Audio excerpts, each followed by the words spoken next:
Selamat pagi, saudara-saudari terkasih. Shalom. Selamat datang kembali di channel Tangiyang Katolik. Hari ini kita akan mendengarkan renungan yang disampaikan oleh Romo Eko Wahyu OSC.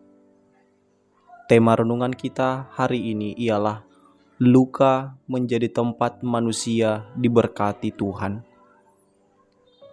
Sebelum kita mendengarkan renungan, marilah kita mendengarkan bacaan Injil yang diambil dari kitab Yohanes 20 ayat 27.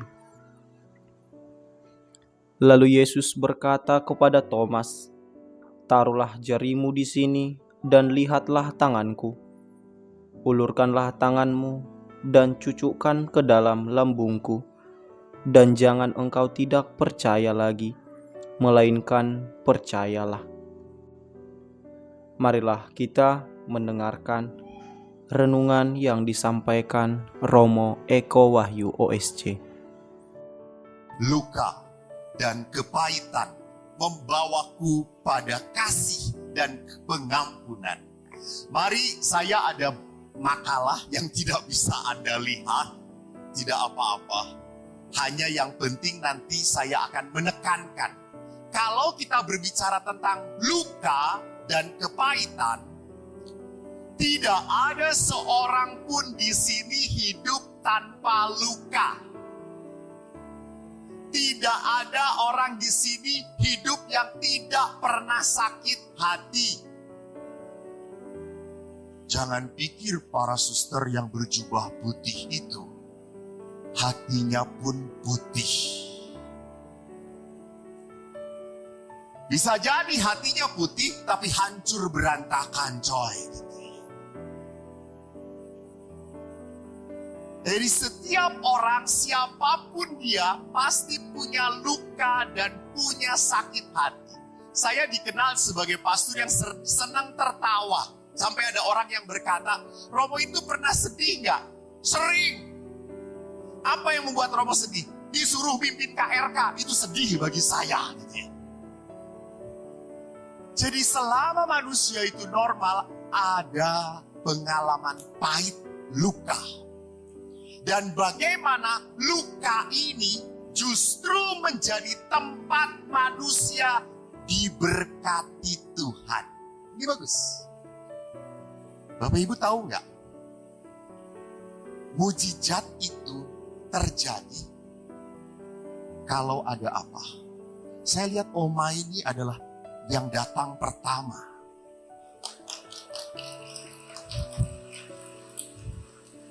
Hebat Oma ini ya. Saya lihat kita baru mulai jam 6. Jam 6 pagi sudah di sini saya lihat. Jangan-jangan buat tenda ya di sini ya. Ya, Oma. Kalau ada mujizat itu terjadi, harus ada apa dulu sebelum ada mujizat terjadi? Harus ada apa? Hah? Harus ada apa? Mujizat terjadi kalau ada penyakit, ada masalah. Betul toh? Tidak bisa Yesus datang-datang, Oma jadi muda lagi. Enggak. Tidak pernah. Semua mujizat terjadi karena apa? Tuhan, saya sakit. Tuhan, anakku dirasuki oleh setan. Sekarang, Tuhan, aku dirasuki oleh rasa sakit hati yang tidak pernah henti-henti. Betul atau tidak?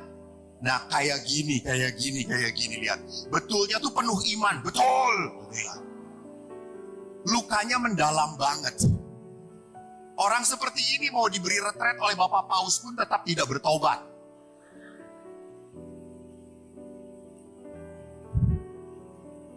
Jadi kalau Anda punya luka, Anda punya masalah, jangan pernah takut. Kenapa? Karena Anda adalah kandidat untuk mendapatkan mujizat Tuhan. Hey. Jangan cuma tepuk tangan. Jangan cuma ngomong amin. Nggak cukup. Nanti kita lihat. Maka mari sekarang kita lihat. Rasanya bahan deh, gak perlu foto saya yang jelek ini. Mari kita lihat next. Oh, kemana? Ke sono. Oh, arahnya salah. Kiblatnya di sono. Oh, gimana? Oke. Orang terluka selalu berusaha untuk apa? Menghindari orang-orang yang melukai. Betul. Misalnya dijengkel dengan pasturnya. Pada saat jengkel dengan pasturnya, pastur datang dari depan, kita ke kanan. Kalau jengkel dengan pasturnya, langsung ada yang ngomong, gak akan kolekte saya. Jadi yang namanya orang terluka itu selalu menghindari orang-orang yang membuat terluka. Dan orang terluka selalu paling mudah apa? Menyalahkan orang lain. Dia yang membuat saya menderita, suami saya yang membuat hidup saya seperti ini. Orang tua saya yang membuat hidup saya terkutuk. What? Kan ada orang yang berkata, Romo, saya itu dari dulu lahir memang kasar ngomongnya. Dari orang tua juga kasar ngomong itu kayak gini, ngebentak-bentak, marah-marah. Ini sudah bawaan orang. Gak bisa dirubah. Bu, pak, sus, ter. Kalau engkau lahir sebagai orang terluka, jangan mati juga sebagai orang terluka. Allah tidak menghendaki seperti itu. Kalau engkau hidup sebagai orang yang dalam tanda petik teraniaya, matilah sebagai seorang yang mulia. Matilah sebagai orang yang dikasihi. Itu baru murid Tuhan. Dan itu baru umat Katolik Keuskupan Agung Pontianak. Makin tepuk tangan banyak, amplop makin besar, saudara-saudara. Saya tuh menulis ungkapan-ungkapan di sini. di sini no. Nah, ungkapan-ungkapan di sini yang memperlihatkan next. Bukan aku. Di situ ada ungkapan kalau orang pacaran kesinggung. Bukan aku yang menyerah lalu memilih melepas engkau sayang. Tapi kamu yang tidak ingin lagi kupertahankan. Asik. Itu kata-kata Romo Alex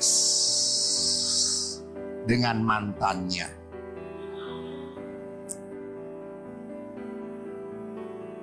Lalu mantannya pergi begitu saja.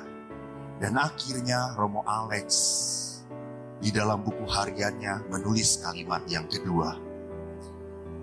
Begini kata-katanya. Sayang, dulu aku tergila-gila untuk mengejarmu. Namun sekarang mati-matian aku melupakanmu. Karena aku sudah jadi Romo Paroki Katedral.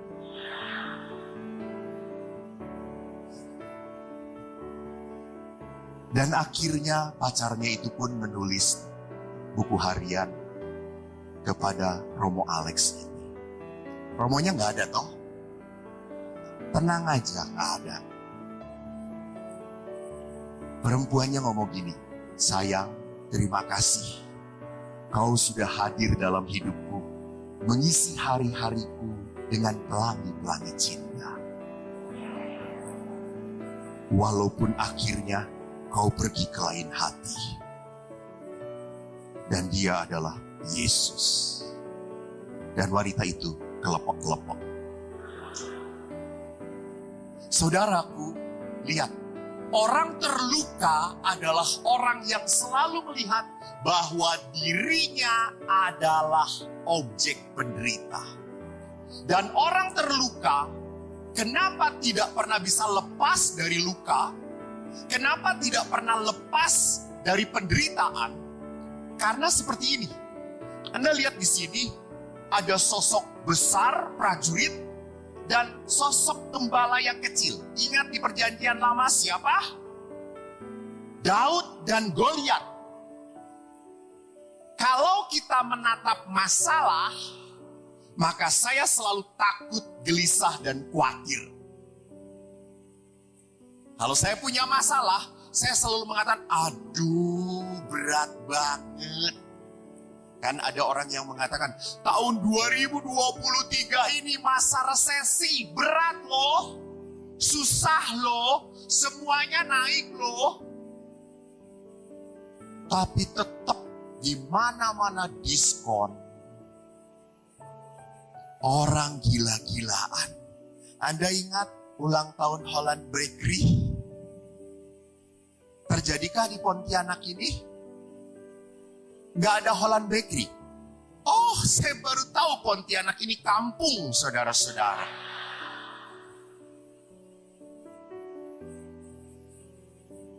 Pantesan gak nyambung ya kita. Jadi maaf, saya dari kota Jakarta yang besar dan banyak masalah. Pontianak, kampung, dan lebih banyak masalahnya. Jadi kalau kita melihat masalah, kita akan selalu takut, gelisah. Dan kalau kita melihat diri kita selalu berkata, tidak mungkin, tidak berdaya, tidak mampu. Gak bisa Romo, gak bisa. Saya paling sedih kalau sudah ada yang konsultasi. Romo, saya punya masalah ini. Ya sudah kayak gitu. Aduh gak mungkin, sudah dicoba. Coba yang ini juga gak mungkin. Gitu ya. Yang ini udah pernah gak bisa juga. Gitu. Terus akhirnya saya ambil pisau. Nah coba yang ini. Mantap. Gitu. Happening toh. Gitu ya. Jadi orang itu kenapa mengatakan tidak bisa? Karena dia terlalu besar melihat masalah. Dia lupa untuk melihat Allah. Ini yang menyedihkan. Mari kita belajar dari Daud. Daud itu bagus banget pengalamannya. Ada di dalam kitab pertama Samuel. Bab 17 ayat 1 sampai 58. Udah, saya next saja ya. Operator, nggak perlu pakai ini saya. Percuma begitu juga. Dikatakan di bab 17 ayat 4 begini. Tampillah keluar seorang pendekar tentara orang Filistin. Oh begini. Jadi waktu bangsa Israel diberi tanah terjanji. Apa nama tanah terjanji? Oma, apa tanah terjanji? Friend. Apa tanah terjanji?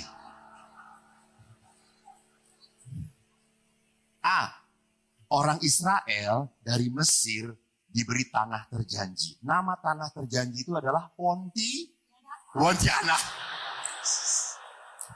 Lihat, inilah istri Musa, saudara-saudara.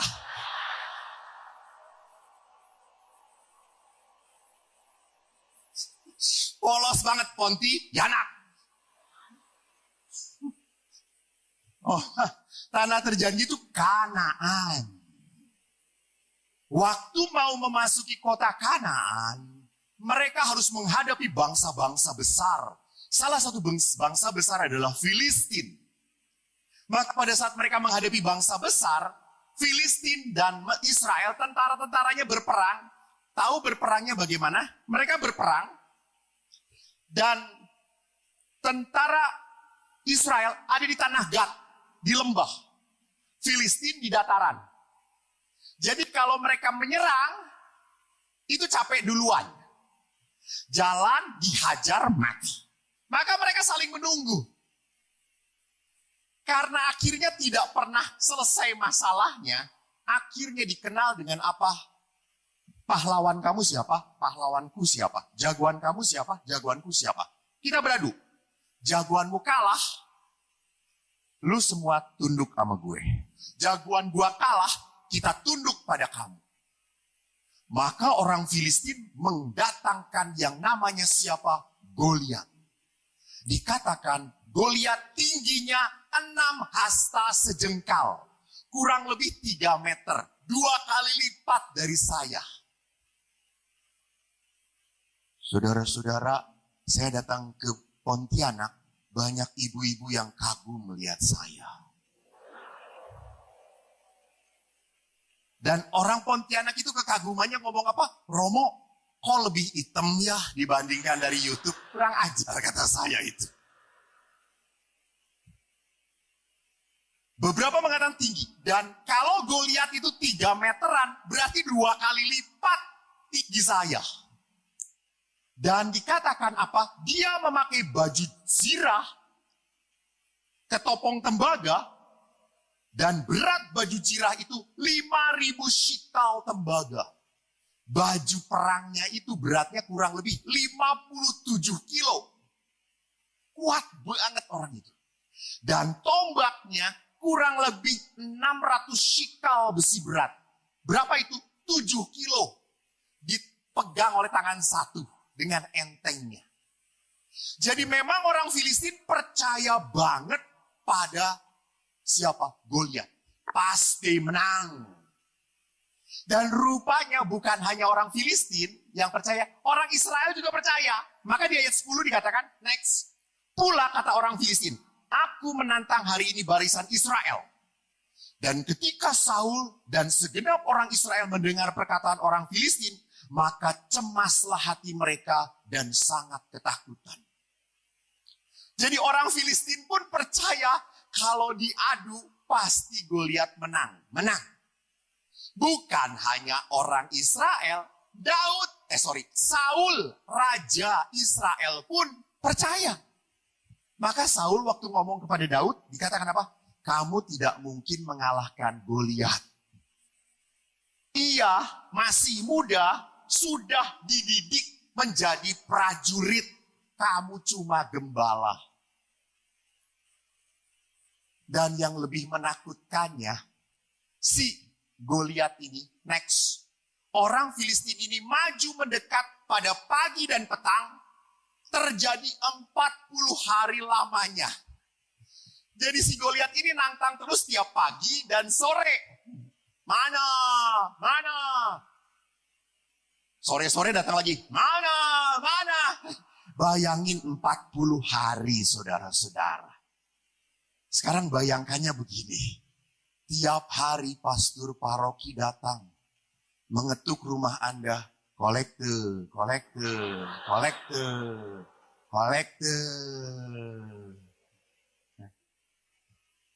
Anda memberi bukan karena rela, karena apa? Takut, khawatir. Dan orang si Goliat ini ngomong terus, akhirnya membuat tentara Israel makin ketakutan. Jadi perhatikan, masalah itu biasanya selalu kita pikirkan. Ya, apalagi ibu-ibu susah tidur. Bapak-bapaknya sudah berbunyi paduan suara. 4-5 suara kan dari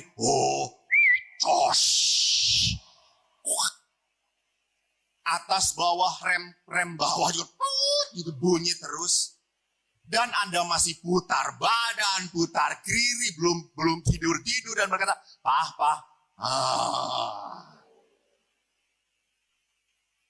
Muncullah pikiran-pikiran, kegelisahan terus dipikirkan. Karena memang wanita itu pikirannya selalu jalan. Pria pikirannya kosong.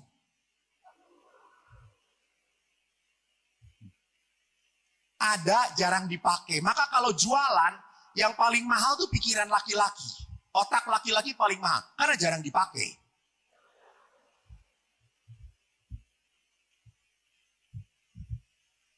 Itu kepercayaan siapa? Orang-orang Israel.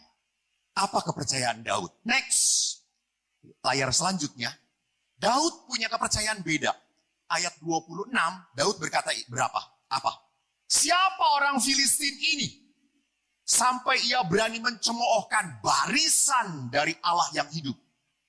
Jadi Daud percaya bahwa Israel ini adalah barisan tentaranya Tuhan. Next. Tidak hanya itu, Daud berkata, jangan tawar hati. Hambamu akan pergi melawan orang Filistin. Maaf, Daud. Mengapa Daud begitu berani? Lihat di ayat 34. Daud berkata itu, hambamu biasa mengembalakan kambing domba. Apabila datang singa dan beruang yang menerkam seekor domba, aku mengejar, menghajar, melepaskan domba itu dari mulutnya. Kemudian apabila ia berdiri menyerang aku menangkap janggutnya, menghajar dan membunuhnya. Baik singa maupun beruang telah dihajar oleh hambamu ini. Orang Filistin itu tidak bersunat, ia sama seperti salah satu dari binatang. Ia telah mencemoohkan barisan dari Allah. Tuhan yang telah melepaskan aku dari cakar singa dan cakar beruang, Tuhan juga akan melepaskan aku dari tangan orang Filistin. Jadi kenapa Daud itu berani? Bukan omong kosong. Daud itu sudah melihat begitu baiknya karya Tuhan dalam hidup dia. Maka Daud punya apa? Iman yang kuat. Jadi Bapak Ibu, kalau Anda merasa punya masalah, kesulitan, kekhawatiran, kenapa? Karena Anda terlalu melihat ke depan. Terlalu jauh. Terlalu jauh. Pertanyaan saya, apakah masih hidup Anda? Ya dah. Keluar dari sini selamat aja, syukur pada Allah. Loh, iya toh. Kita tidak pernah tahu. Yang kita tahu adalah apa? Masa lalu. Dan masa lalu itu memperlihatkan apa? Tuhan menjagamu. Tuhan menyertaimu. Jadi kalau sampai engkau khawatir, kau lupa karya Tuhan. Kalau engkau sampai kehilangan kepercayaan, kau tidak ingat Tuhan sudah menjadikan engkau bisa sampai saat ini. 2023 itu berat bagi orang yang tidak punya Tuhan. Tapi bagi orang seperti Anda, 2023 itu penuh berkat. Kenapa? Dari dulu saya diberkati Tuhan. Dari dulu saya diberkati Tuhan. Dan berkat itu tidak akan pernah.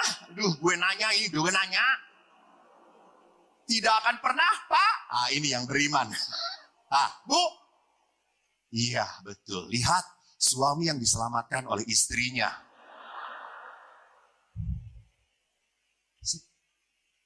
Menarik. Kompak. Istri masuk surga, suami ikutan. Jadi kalau di pintu surga, istri sudah masuk, suami kamu kenapa masuk sini? Itu istriku gitu ya. Jadi betul, berkat Allah itu tidak pernah berhenti. Jadi di sini kita bisa melihat dari Daud, next. Bahwa Daud punya iman seperti itu. Karena dia mengalami Tuhan. Maka waktu bertempur, Goliat melecehkan Daud. Goliat lihat, anjingkah aku? Gue ini anjing ya. Lu bawa-bawa datang dengan tongkat dan batu 5 biji. Ngapain? Goliat percaya diri. Tetapi Daud berkata apa? Engkau mendatangi aku dengan tombak dan pedang. Aku mendatangi engkau atas nama Tuhan Allah. Lihat di sini. Bedanya antara orang yang terluka, selalu apa? Bawa-bawa masalah, selalu bawa dirinya, gua gak mampu, gua bisa. Hati-hati. Orang terlalu percaya diri pun sombong, seperti gue lihat, jatuh. Orang yang beriman adalah Daud. Aku membawa Tuhan. Aku beserta Tuhan. Nah saudaraku, next, mari. Kita lihat seperti Daud. Kita percaya pada kuasa masalah atau pada kuasa Allah. Hati-hati. Kalau kita percaya pada kuasa masalah, sampai kapanpun hidup Anda akan menderita terus. Sampai kapanpun. Anda didoakan oleh siapapun, nggak bisa. Suatu saat saya ikut resepsi, ada seorang anak laki-laki gelisah, bolak-balik. Lalu saya tanya, "Nak, kenapa kamu kok gelisah?" "Romo, besok aku banyak tugas, banyak ulangan, aku belum belajar. Ini mama nggak pulang-pulang, ayo mau pulang saya mau beresin." "Terus kamu kenapa ikut undangan ini?" "Ya disuruh mama. Karena ini saudaranya mama." "Oh, ya sudah, mari kita doakan supaya mama kamu bertobat." Lalu tak lama kemudian saya pulang. Mama dan anak-anak juga pada pulang. Lalu anaknya tuh ngikutin saya sebelah saya. "Romo, kamu?" "Ya udah mau pulang Romo." "Oh bagus." Mamanya tuh dari jauh teriak, "Nah, itu kan kamu dengan Romo. Katanya besok kamu ulangan, banyak tugas, minta didoakan sana sama Romo." Apa yang terjadi? Anak itu bukan menghadap saya, dia balik kepada mamanya. "Mak, mau didoakan nama Paus juga tetap nggak bisa kalau nggak belajar," kata dia itu.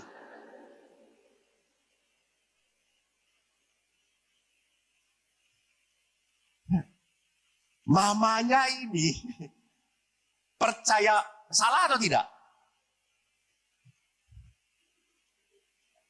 Mamanya ini terlalu percaya pada kuasa Allah, tapi tidak benar.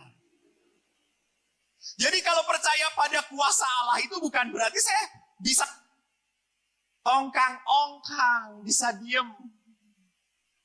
Ada orang yang minta, "Tolong Romo doakan saya dapat jodoh." Nggak pernah pergi kemana-mana. Terus saya berpikir, jodoh kamu cecak ya nak ya.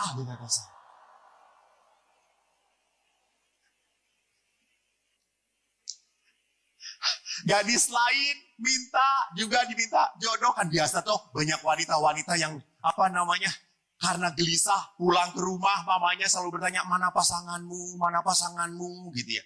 Lalu akhirnya dia bagaimana dapat jodoh, dia minta jodoh, tapi mainnya selalu di frateran.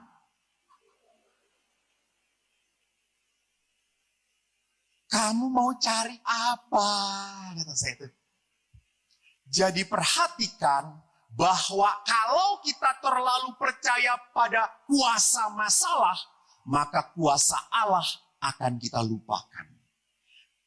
Apa yang membuat kita percaya pada kuasa masalah? Next. Kita punya kekhawatiran. Next. Ya. Apa kekhawatiran kita? Pekerjaan, ekonomi. Kita suka takut. Maka apa? Kita kerja keras. Supaya apa?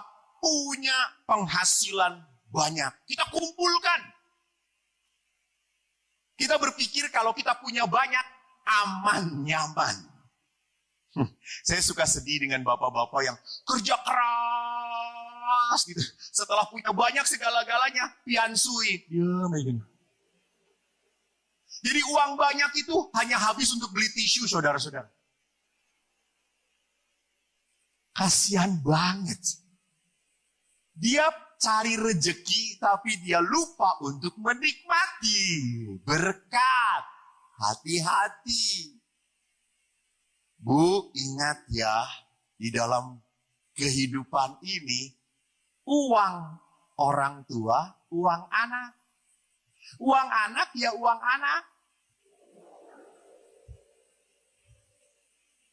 Maka jangan dibodoh-bodohin sama anak. Selama Anda masih punya kesempatan untuk rekreasi daripada nanti dihabisin anak.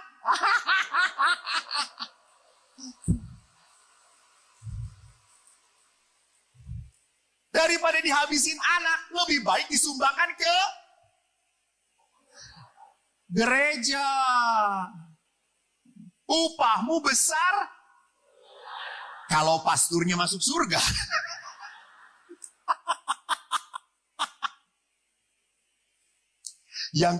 Berikutnya adalah apa? Kesehatan. Next, sering kali kita punya kesehatan yang tiba-tiba rapuh. Tiba-tiba sakit. Nggak bisa jaminan. Kita olahraga, belum tentu besoknya sehat. Ada yang olahraga mati. Ya toh? Tidak ada yang merokok mati. Dengan demikian, merokok lebih sehat daripada olahraga. Kan tidak bisa dijadikan jaminan. Ya. Ada seorang pastor, aduh sehat banget, makannya pun teratur. Saking teraturnya, itu kalau makan pepaya, bijinya juga dimakan. Kata saya itu, kenapa? Terus kan orang pastor Belanda, kamu bodoh, biji pepaya bagus untuk kesehatan. Saya nyobain, kok nggak enak ya gitu ya. Lalu pastor itu tak lama kemudian meninggal. Saya akhirnya berhenti juga gitu ya. Jangan-jangan diketemukan penuh pohon pepaya di sini gitu ya.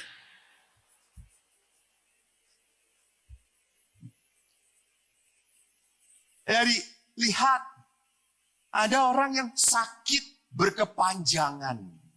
Sampai akhirnya tidak bisa apa-apa lagi. Bahkan banyak sekali yang mengatakan kalau udah sakit, menderita, akhirnya marah pada Tuhan. Romo, apa salah saya? Sampai saya harus menerima sakit yang seperti ini. Kan kebanyakan seperti itu. Kalau kanker, kalau tumor, penyakitnya nggak sembuh-sembuh, selalu berkata, Tuhan, apa salah saya? Saya rajin ke gereja, berdoa terus, kok sakit? Dia ke gerejanya cuma setahun sekali. Sehat terus. Kalau gitu gue juga setahun sekali. Malah mati dianya gitu ya. Bapak Ibu ingat bahwa kesehatan itu bukan menunjukkan ini cobaan dari Tuhan. Ini adalah bentuk kerapuhan hidup manusia. Kita rapuh. Dan kalau orang sakit, umumnya itu apa? Yang lebih sakitnya di pikiran dia. Jadi yang membuat dia makin menderita itu karena pikirannya. Kan ada seorang oma datang. Oma itu kalau datang ke tempat saya selalu ngeluh. Karena dia cucunya jauh, suaminya sudah meninggal. Oma itu datang ngomong keluhannya. Saya terima. Karena kalau pulang ngasih amplop setiau, lumayan Tio kata saya itu. Daripada ibu-ibu cantik datang nggak ada apa-apanya. Dari dulu oma terus deh. Ibu-ibu cantik cuma dipandang tapi meninggalkan jejak yang tidak menikmati gitu, tidak bisa gitu. Oma itu, ini Romo angpaunya, jangan repot-repot Oma, nggak apa-apa, uang jajan, uang rokok gitu. Kalau Oma itu ngasih uang permen setiau, you know. Lalu suatu saat Oma itu mengeluhnya membuat saya tertawa. Dia mana, Romo, saya udah nggak tahan hidup. Kenapa, Mak? Sakit, saya mau mati aja. Terus ngomong, jangan lupa buat surat wasiat. Cantumkan nama saya. Si Romo ini.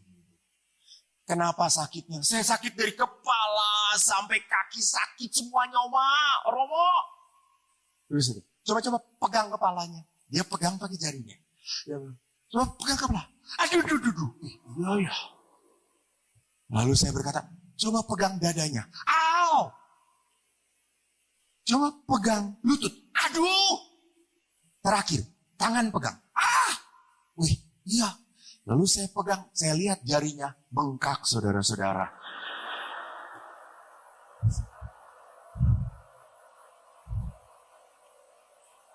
Oma, yang sakit bukan dari ujung kepala sampai ujung kaki.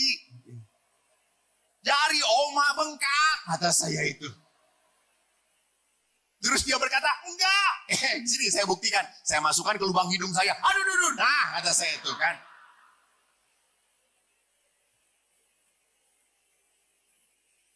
Lihat, saudara-saudara.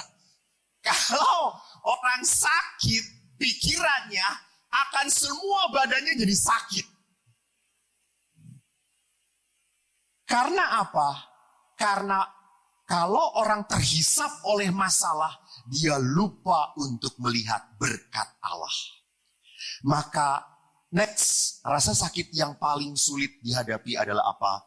Rasa sakit kecewa, marah, yang tak tuntas. Sebelumnya mas. Kemarahan sering terjadi antar pasangan suami istri. Itu yang menyebabkan luka. Suami diam saja, istri banyak omong. Emang diciptakan seperti itu saudara-saudara gitu ya. Itulah sebabnya kalau rekreasi pastur, saya pernah rekreasi dengan pastur 5 hari dengan para pastur seperti retret saudara-saudara. Tenang semuanya. Paling-paling kan pastor, panas ya? Iya. Kita kemana lagi? Nggak tahu. Kita makan apa? Yang enak aja di sini. Laki-laki, you know. Kalau perempuan ziarah dengan ibu-ibu, saudara-saudara, 3 hari 3 malam, ngomong semua punya apa? Langsung makan di sini enak, makan di situ enak. Jadi kalau saya habis ziarah 3 hari pulang ke pastoran, langsung saya buang semuanya. Efek-efek negatif dari kepala saya.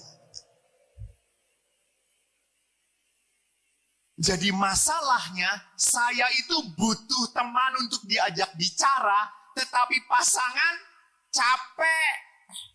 Karena yang dibicarain hal-hal itu saja. Itu lagi. Dan kalau ngomong pun selalu salah. Betul para suami?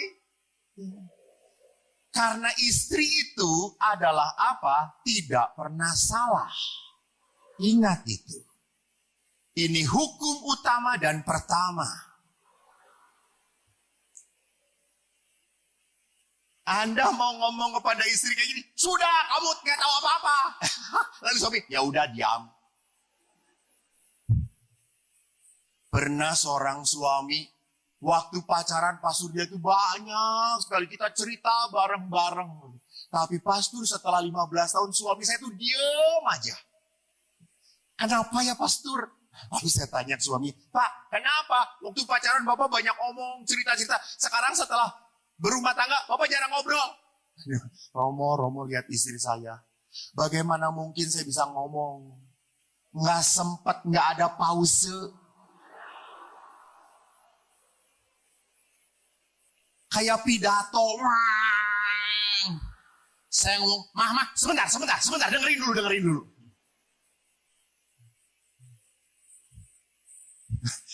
Suatu saat ada seorang opah. Lalu si istrinya itu ngeluh, Romo, suami saya itu budak sekarang. Tolong doakan Romo supaya tidak budak dan dia disembuhkan oleh Tuhan. Lalu saya deketin suaminya, Pak saya doakan. Lalu suaminya bilang, jangan. Saudara-saudari terkasih, permenungan yang bisa kita ambil dari renungan yang disampaikan oleh Romo Eko Wahyu OSC ialah luka-luka yang kita alami dalam hidup tidak selalu menjadi hal yang negatif. Luka-luka dapat menjadi tempat di mana kita dapat merasakan kasih dan kehadiran Tuhan. Luka-luka dapat menjadi tempat di mana kita dapat belajar untuk percaya dan bersandar kepada Tuhan. Salah satu pertanyaan yang bisa kita refleksikan dalam diri kita masing-masing ialah, apakah saya telah melihat luka-luka saya sebagai tempat di mana Tuhan dapat bekerja? Marilah kita berdoa. Ya Tuhan, tolonglah saya untuk melihat luka-luka saya sebagai tempat di mana Engkau dapat bekerja. Berilah saya kekuatan untuk membiarkan Engkau untuk menyembuhkan dan memulihkan luka-luka saya. Amin.